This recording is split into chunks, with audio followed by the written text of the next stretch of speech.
अस्सलामुअलैकुम, आप देख रहे हैं टीवी 49 न्यूज़ यूके और मैं हूं मुनीर पीरज़ादा। आइए आपको ले चलते हैं आज की खबर की जानिब। सुंदर के इलाके में ट्रैक्टर ट्राली के मोटरसाइकिल को टक्कर, हादसे के नतीजे में मोटरसाइकिल सवार मौके पर हलाक हो गया। मजीद जानते हैं अपने नुमाइंदे मोहम्मद वकास चौहान से। जी वकास, बताइएगा।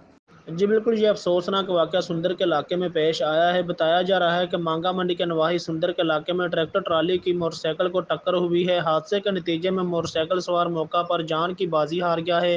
मौका की इत्तला मिलते ही थाना सुंदर पुलिस भी मौका पर पहुंच गई है। पुलिस ने लाश को तहवील में लेकर कार्रवाई का आगाज़ कर दिया है। मरने वाले की शिनाख्त अली हमजा के नाम से हुई है, जो कि सुंदर के नवाही गाँव रंगीलपुर का रहायशी बताया जा रहा है। पुलिस ज़राए के मुताबिक हादसे के फौरी बाद ट्रैक्टर ट्राली ड्राइवर भी मौका से फरार हो गया है। पुलिस ने लाश तहवील में लेकर कार्रवाई का आगाज़ कर दिया है। जी।